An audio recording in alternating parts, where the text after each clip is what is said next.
It's all right if I catch this for posterity. Yeah, sure.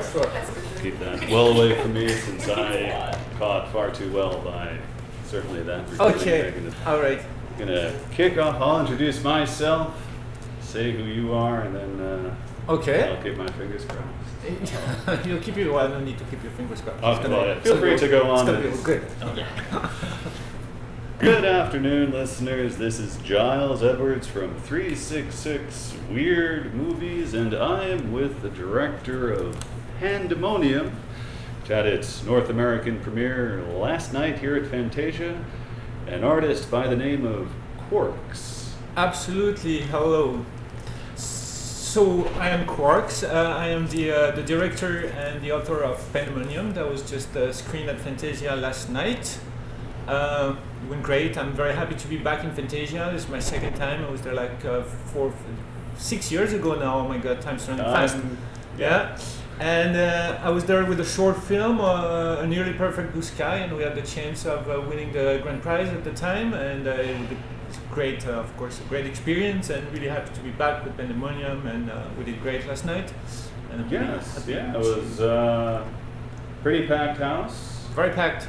Receptive audience. There's obviously, well, for those of you who will be reading about this, there's quite a bit of horror, both standard and existential, but also nice breaks of very, very dark humor interspersing the mix to, I guess, relieve the tension. That is true. Particularly with the opening scenario in which we find a man who's escaped from his crashed car and is amazed he's alive, and he's being observed by a second man who has an awareness that our ex-driver hasn't quite come to yet. Yeah. So It was a great pitch. Well, that bit was probably my favorite. There was a wonderful simplicity to it. It was very dialogue-driven, and I didn't know the structure of the movie coming in, so I thought, wow, this is going to be rather interesting, and it did, but it proved to be, but in a different way. Yes. But they thought, I was like, oh, this could be, I could see a wonderful stage adaptation for this kind of exactly. discussion. That's what it really. I thought about it when I was writing the script at the beginning. I wanted to have that stage kind of feeling, and also this. I don't like to go in a straightforward line. I like my story, to take deviant turns and never to always like surprise the audience and not to be on a clear path. This is really what I enjoy while I'm telling stories. And so it was also a lot of references from French cinema that I took from this first opening sequence when they arrive in that kind of no man's land landscape. I don't know if you're aware of that film that is called Buffet Froid with Gérard Depardieu. It was like a 1980s, beginning 80s movie from the guy who made the Valseuse, and now I'm just escaping his name. God damn it, I love it. And I thought about that atmosphere, that very weird kind of atmosphere where you don't really know where you are into reality or oblivion, and mixing the frontier, on what's real and what's not. So yeah, and then after, as you said, the movie takes a really different turn. Yeah. Because I also wanted to depict sufferance and hell in different stages, that we are treating it in a very realistic way in one of the story with the mother and the daughter, and we are treating it in a more fairy tale-y way with the story of this little girl that kills her parents, and then we're going back to what makes the essence of hell in literature and everything. And how. So yeah. Buffet Froid, I'm not necessarily familiar with that. I do recall a Depardieu feature where he starred opposite Roman Polanski in a police station to investigate. Are you sure? A Roman Polanski with Gérard Depardieu? This is really striking me right now. Really? You having a doubt? I Because wasn't, but Until yeah, now. he plays a sort of police commissioner guy who's doing a final interview with Depardieu's writer character. A Polanski movie? Directed by I don't Polanski? know if he directed it, but he was starring in it. Oh, he was starring? co-starring in it. Oh, he was co-starring in it. Yeah.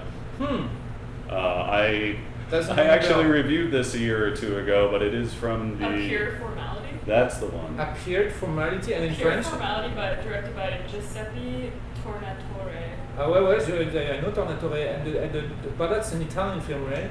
It's not a French one. It's in French. It's in French, and the French title, please, if you do have it. I'm checking. But, sorry, I don't want to interrupt No. your interview. But this is ringing a bell to me because I should know about it, but it doesn't strike me right there. Sorry. No, that's No, okay. no, That's okay. it's- And it was the director that I was looking was Bertrand Blier. Bertrand Blier, who did the Valseuse, which is the most cultissime French movie ever made, I think, and Du Fait Froid, which is also absolutely insane. And that was my reference for that entry scene. Okay, yeah, because Buffet Froid rings a bell such that I wouldn't be surprised if one of the other reviewers for 366 has touched that at some point because We're talking about weird movies. You're right there with that film. that's where we like to be. We feel at home there. It's one reason why we've been covering Fantasia for a number of years. Sure, well, now. yeah. Ça dit juste impure formalité.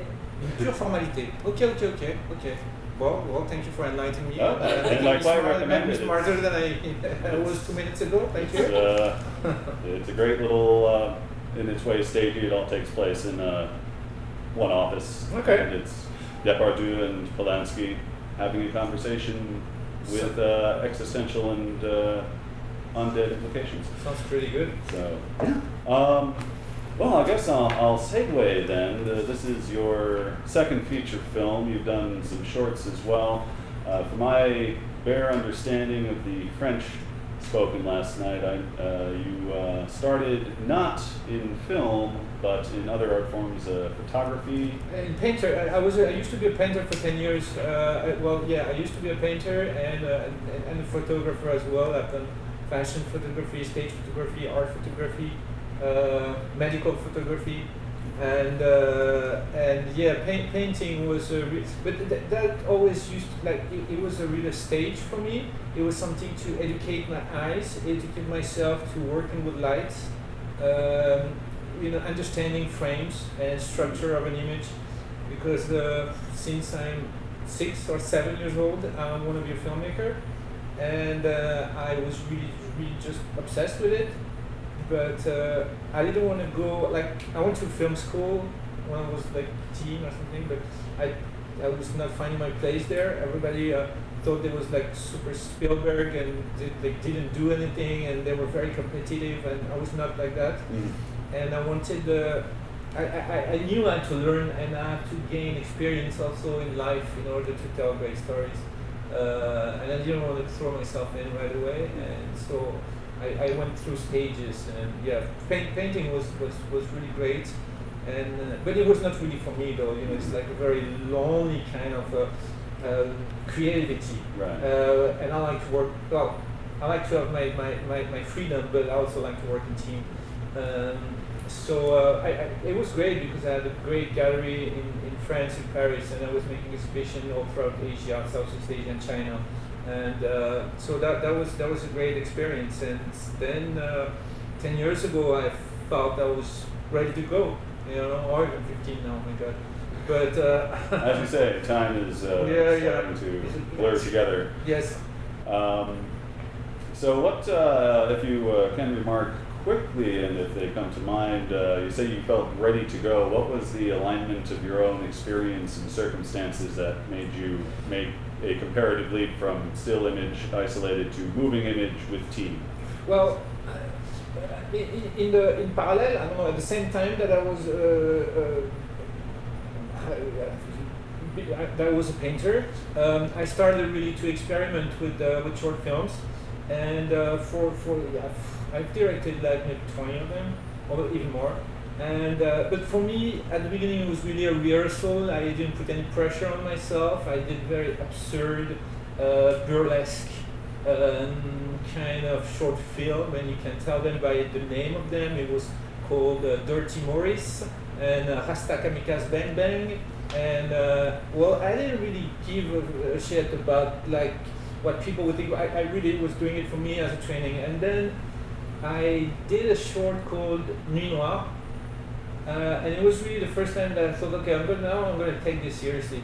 And I wrote very dark stories about street prostitution in Paris, and that film won like a lot of prizes, and we got the best director in LA at the LA Independent Film Festival and things like that. So I thought to myself, like, okay, I can, like I can do it. It's like, and that was really the starting point. And then I wrote. After that, I really said, okay, let's really go into it and become very specific and serious about it. Then I wrote A Nearly Perfect Blue Sky, and there it just blew up like beyond reason, and I couldn't believe what was happening to me with that short. Yeah. We got into Sundance, and then after that it just exploded everywhere, and I could make my feature film very easily 6 or 7 months after that. Excellent. I'm always glad when I hear stories from filmmakers where things work for you, because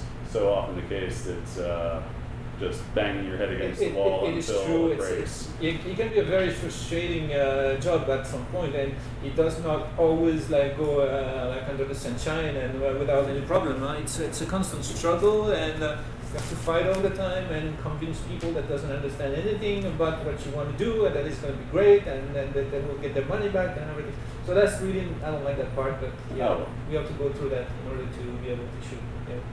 You probably won't be surprised to hear that I have heard that lament from a lot of filmmakers I've spoken to at Fantasia, because this has a particular attraction, I think, to storytellers who are coming from a very different side of things than the mainstream, right? Far more mainstream film festivals, certainly. So that I like. For me, I would have liked to have the pretension of being able to make a bridge in between like very specialized general festival and into like sort of more mainstream festival. I enjoy being able to do both, which I had the chance of being able to do so with A Nearly Perfect Blue Sky, because some of them considered it as a real drama, and like very author and very drama, and others really considered it very general, very horror. So I mean, it really pleased both audience. And well, some people really freaked out after 5 minutes and just escaped the room screaming and say, "Oh my God, what did I just see?" But for the rest of them, I mean, they were enjoying it, and we were really proud to be able to make that bridge in between those. Yeah, that's a difficult thing to do, making it all the more satisfying when it's executed there. 100%. Yes. Yes. Now, for this film, Pandemonium, it's structured sort of an anthology style. There are a number of stories within the overarching tale of poor Nathan and his fate. I was curious, when did this particular film start with you? Just the idea into screenwriting, and then also with that, were there any real world events that influenced you during that process and then in the production? Yes, yes, it did. Well, the first idea of Pandemonium took place back 20 years ago, actually.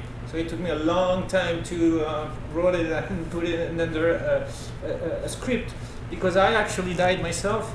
I drowned. I drowned in Bali. I was surfing, and I really actually drowned, and I woke up, I went into a coma, and I woke up 4 days later into a white room. I didn't know where I was, and I was 100% sure I was dead, for real. Then I woke up, I said, "Whoa, this is so crazy," because I have feelings and stuff like that, until the nurse came in and explained to me what happened. So this was really the root, actually, of Pandemonium and how this first scene started, and that's how I recall that story, and this memory of that story is very vivid in my mind, of course, because that was very intense.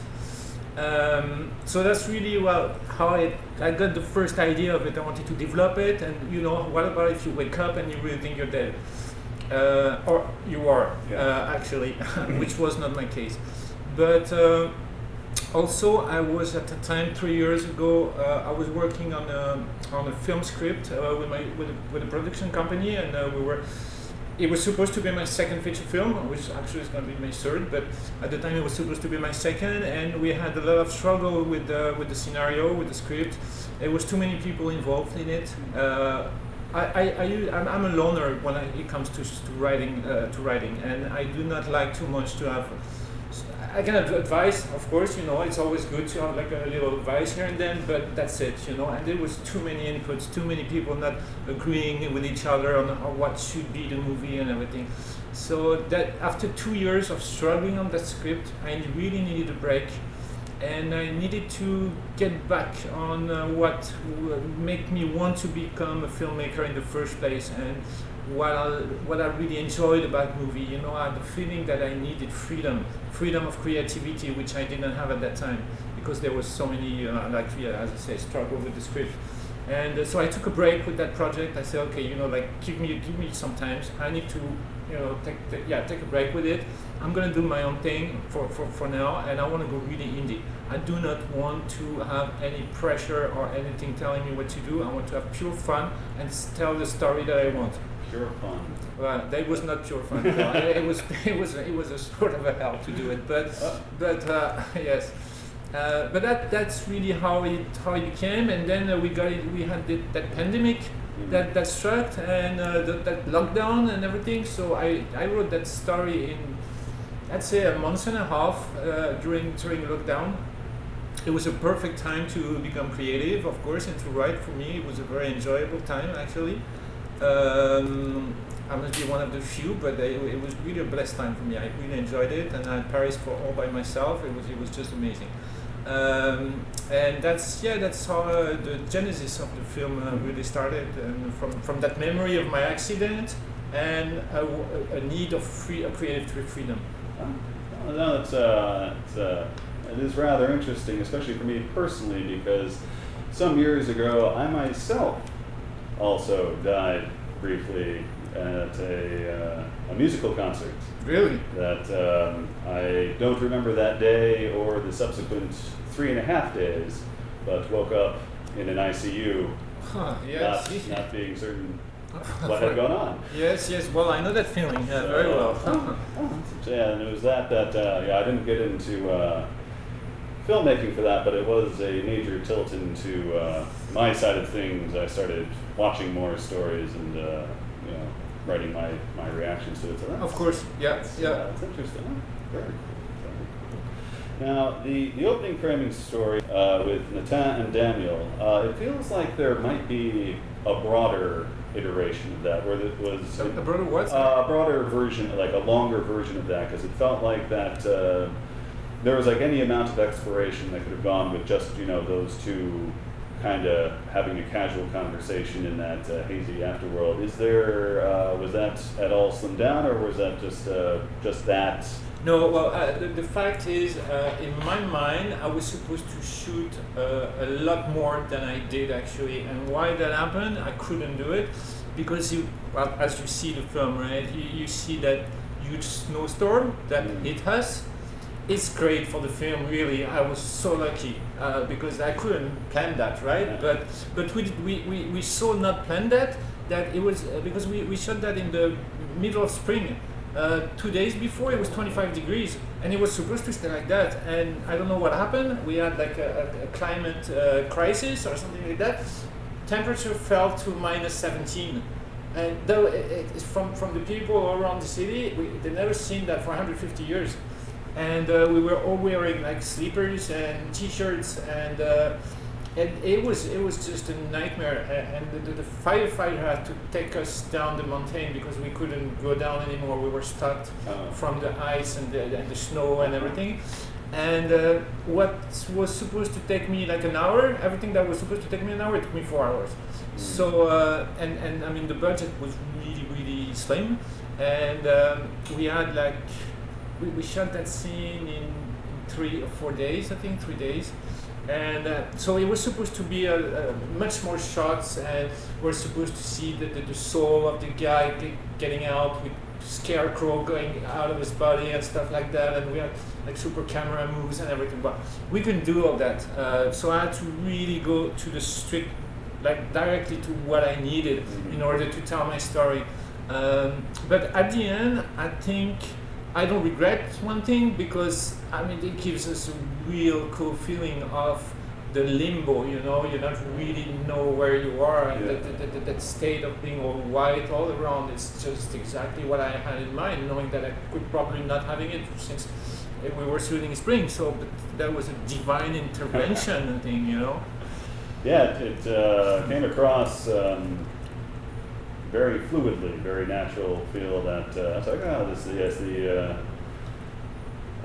yes, increasing urgency as like it starts with a kind of neutral damp, and then and we had the fog coming up, and because we shot it like in how to say like 1, 2, 3, not 3, 6, 2, you know. Oh, okay, in sequence. Yeah, we shot it in sequence, and that was the greatest idea we ever had, because otherwise we would have totally fucked it up, because we had snow at the beginning and snow after, and even the mist came just at the right moment, the perfection. I thought, wow, this is a blessing. Yeah, it's very, and it segues nicely into the moment when Nathan goes through the portal at last, and we see your vision of, I'm going to say, Christian hell there, at least the anteroom, the foyer to future developments there. I know you, from my vague grasp of French language, I know you touched on that briefly yesterday during the Q&A. I wonder if you might talk about that particular vision for our English-speaking listeners. Sure. Oh yeah, okay, well, so as for myself, I'm not really a believer or a Christian, or I say, but as I said, I wanted to get back to the roots of what gave me the envy of becoming a filmmaker. And when I was a kid, the first movie I've ever seen was I was 5.5 or 6, and my father bring me to the movie theater for the first time. So I was like, whoa, I was super excited. And we went to see a Disney movie called Bernard and Bianca. I don't know the title in English, maybe we can look it up in Google, but Bernard and Bianca was really my first movie. And then my second movie, it was maybe 2 or 3 months after that, I stole a VHS in a cupboard somewhere, and I got my hand into the film The Beyond from Lucio Fulci.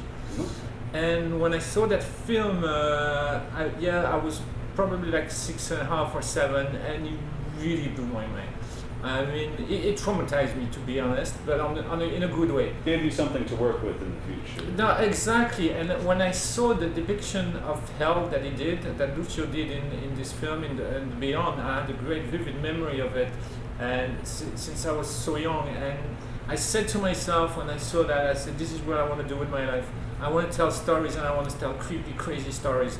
And so Pandemonium was really also like a playground for me as like to work in freedom, but it was also I signed a contract that I did with myself being a child, you know, and so that's why I wanted to pay a tribute to Lucio Fulci's vision of hell, which I did, and that gave me a great I mean, it was great for me to be able to do it, and I didn't want to go through the stereotypical vision of Inferno, where there is flame and lava and heat, and I more wanted to have the great nothing, you know, and that's really how I more picture it, a sandy, gray, inside-outside kind of universe, and that never ends, and it's just corpses for like thousands of miles. So I forgot your question. That covered exactly what I wanted. Okay. Yeah, the vision of the that desolation there, as opposed to a different view others might have of eternal damnation. Now, the framing story is obviously the most key. It introduces us to the concept. It introduces us to sort of our co-viewer in the form of the fellow who crashed his car. There are two stories within that as he investigates one of the many thousands of corpses here. One of them has to do with a rather troubled young girl, and the other has to do with a differently troubled older girl who's in high school as opposed to the 8 or 9-year-old that goes on her various killing escapades there. Now, I'm going to guess that there were a lot more stories that you've had in mind at some point. What was it that made you knuckle down and focus on basically just those two as the only ones that could fit? Well, you're totally right. I had lots of different stories in my mind that I wrote, and I had to make choices. That's because of it. And I had, as I said, I had a very limited budget, and at some point I wanted to make a fourth story, and I also didn't really want to have like a chapitre, you know. I wanted to feel that it was a movie by itself and not an anthology. Mm-hmm. I know it can have that sense, but I really wanted to make to reunite this story into one. So yeah, sorry, what the. Oh, it's just you chose those two stories, presuming having other ones. Just yes. What made you pick? Yeah, but at that time there was a lot of stories going on about bullying at school during the news and everything, and there were so many kids that was getting suicidal and they killed themselves actually, and I think it's a very terrible things that when that happens to you when you're a kid, and I think that story really depicts that actually hell can be a very normal and formal place, and it's hell can be the life of every day. You don't have to go to a specific imaginary place to live that hell. You know, hell can be on earth and can be on a regular everyday basis. Even though that even her mom, that's the closest person to this teenager, doesn't know that she is in that state of mind, and that she's in hell herself right now. So that's why I wanted to depict that sense of suffering into different ways, like the realistic one, as I said, with that story, and the more fairy tale-y one with that little girl that kills her parents. But also the things that influenced me to write that story about that girl killing her parents is a fait divers, is a real story. Mm-hmm. I've seen a documentary on HBO 10 years ago. It was a 15 minutes documentary, just an interview of a psychotic little girl, and she was explaining that her dream, her obsession was to kill her parents. And that girl was so crazy, that she was so destroyed psychologically. And I thought it was so striking, and I just wanted to invent in my own way what would be the thought and the inside mind of that little girl. And that's what gave me the idea of writing that part, which was called Princesses Do As They Want. Yes. Very, very apt title there. I believe we have run over a little bit. Alright, so I'm going to do 1.5 more questions. If you can speak briefly, please do, on the coming project you hinted at last night that makes your current very dark and disturbing movie look positively pleasant. Yes, it's called Body and Soul, and it's, as you said, it's a very, very, very intense, dark, sick trip, but also filled with a sort of absurd humor that I think make it quite unique. I really believe that if I can put it out and I will find the proper budget to make it, you will never see such a movie ever in your life. And I know what I'm talking about because I'm a very good cinephilic person, so I know the film, except, sorry, the party film, but... No, he has a lot, so that's understandable. But it's very difficult nowadays to convince people to invest in such a radical film, because they're all very scared, not to get their money back and to have too much, how to say, not problems, but I forget the name, scandal, something like that, because reputational. yeah, it's very very difficult and it's one crazy story really. And my producers like to quote it misery on steroid or on crack cocaine. I'd say yeah, it's somehow true, but it's also very different, of course, from misery. But it's going to be one hell of a trip. Also, yeah. Well, yeah, no. Yeah. And my half question is, I like to close out every interview I do with a filmmaker with, what's your hometown, and can you recommend a restaurant there? Yes, of course. My hometown is Paris. And let me think, because as you know, in Paris we have so many great restaurants, which I hope I would have found here a couple, but I did not, so I don't know what to eat tonight because I'm tired of burgers and french fries. But I would recommend a very, very good restaurant named, can I recommend two? Sure. Yes, thank you very much, because otherwise, this is too hard. K-E-I is really, really amazing. And the other one is a restaurant of a quartier. It's like a small restaurant, but if you want to go there, you have to make reservation 3 or 4 months in advance, because they only have 6 or 7 tables, and it's called. You're gonna struggle here a little bit. I'm sorry, but it's called Qui Plume la Lune. Qui Plume, Q-U-I, Yeah. Plume, P-L-U-M-E, Feather, la yeah. Lune, L-U-N-E. All right, so who feathers the moon? Exactly. course. Congratulations for your French, and that's an amazing one also as well. And Wow. that was a great hand finishing question. Oh, thank you very much, and thank you for speaking so thoroughly about your film. It was, in its particular way, a delight for me to watch Thank you last very much. night, and I wish you the best of luck with future distribution and your dangerous project coming up. Yes, it's going to be very dangerous, but I like danger in it.